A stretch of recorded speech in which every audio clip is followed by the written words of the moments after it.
First 3 matches ఓడిపోయి ఎలాంటి player అయినా సరే అంత పెర్ఫార్మెన్స్ ఇవ్వకుండా ట్రోలింగ్కి గురయ్యి ఆర్సీబీ ఫ్యాన్స్ కానీ, ఎస్ఆర్హెచ్ ఫ్యాన్స్ కానీ, సిఎస్కే ఫ్యాన్స్కి ఒక మామూలుగా ట్రోల్ చేయలేదు. సిఎస్కే ఫ్యాన్స్ని బీభత్సమైన ట్రోలింగ్ చేశారు. బట్ నిన్న జరిగిన మ్యాచ్ సంజు శాంసన్ సెంచరీ కొట్టి ఆయుష్ మాత్రం ఇంకా ఫామ్ కంటిన్యూ చేసి జామీ అవుట్ మంచి భయంకరమైన బౌలింగ్ చేసి అండ్ ఫీల్డింగ్లో చూసుకుంటే నూర్ అహ్మద్, సర్ఫరాజ్ ఖాన్ వీళ్ళందరూ మంచి మంచి కంప్లీట్ ప్యాకేజ్తో పెర్ఫామ్ చేశారు సిఎస్కే. ఇప్పుడు ఈ మ్యాచ్ తర్వాత కొంచెం నమ్మకం వచ్చింది సిఎస్కే టీంలో కూడా. బాడీ లాంగ్వేజ్ అనేది కొంచెం అగ్రెసివ్గా కనిపించడం, వాళ్ళందరూ ఒక యూనిటీతో చేయడం. వితౌట్ ధోని టీం ఇలా కనిపించడం ఇదే మొదటిసారి నాకు తెలిసినంత వరకు. ఒకవేళ ధోని ఉన్నా సరే కెప్టెన్ వేరేగా ఉన్నప్పుడు చాలా ప్రెషర్లో ఉండేది కుర్ర టీం అయినా సరే. కానీ వితౌట్ ధోని నిన్న ప్యూర్ మాస్ కంబ్యాక్ అనమాట సిఎస్కే టీం నుంచి. చాలా మంచి డిస్ప్లే అయితే చేశారు నిన్న. బౌలింగ్ కానీ, ఫీల్డింగ్ కానీ, బ్యాటింగ్ కానీ, ఎస్పెషల్గా సంజు శాంసన్ మీద చాలా ఎక్స్పెక్టేషన్స్ పెట్టుకుంటూ రెడీ చేశారు సిఎస్కేకి. బట్ ఫస్ట్ 3 మ్యాచెస్ 10 రన్స్ కూడా కొట్టకుండా ఈ మ్యాచ్లో సెంచరీతో మొత్తం గేమ్ చేంజ్ చేశాడు అనమాట. చాలా మంచి బ్యాటింగ్ అయితే చేశాడు.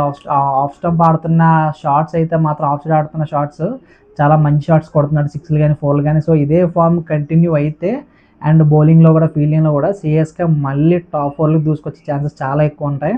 ఎందుకంటే అంత మంచి ఇప్పుడు టీమ్ కాంబినేషన్ అంతా సెట్ అయింది వితౌట్ ధోని. ఒకవేళ ధోని వస్తే మళ్ళీ బ్యాటింగ్ ఆర్డర్ ఎలా చేంజ్ అవుతుంది, ప్లేస్లు ఎలా షిఫ్ట్ అవుతుంది అనేది ఒకసారి చూడాలి. వితౌట్ ధోని ఇది కూడా ఒక ప్లానే. ధోని టీంలో లేకపోతే ఎలా పెర్ఫామ్ చేస్తారు, సిఎస్కే ఫ్యాన్స్ ఎలా యాక్సెప్ట్ చేస్తారు అని చెప్పి ట్రై చేస్తున్నారు అనుకుంటున్నాను నేనైతే.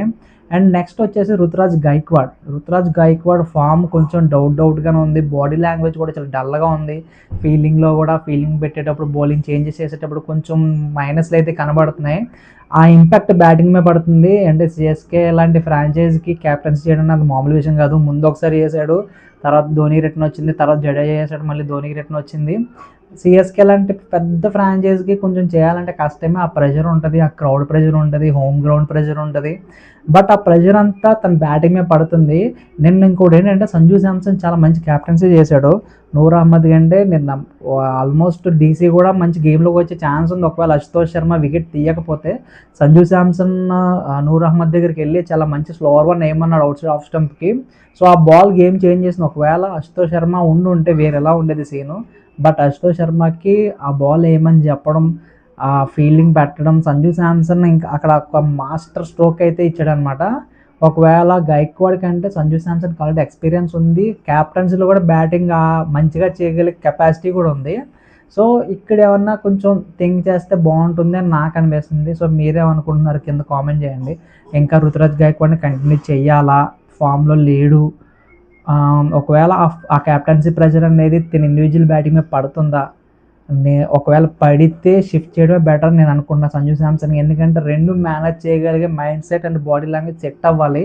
అంత పెద్ద ఫ్రాంచైజ్ చేసేటప్పుడు ఆల్రెడీ మనకి రాజస్థాన్ రాయల్స్కి క్యాప్టెన్సీ చేశాడు సంజు శాంసన్. అండ్ బ్యాటింగ్లో కూడా పెర్ఫామ్ చేసుకుంటూ వచ్చాడు. 3 సెంచరీలు రాజస్థాన్తోనే ఉన్నాయి అండ్ ఇది 4th సెంచరీ. సో ఇలా మెయింటైన్ చేస్తే ఏమైనా చేంజెస్ ఉండబోతాయా సిఎస్కేలో అనేది చూడాలి.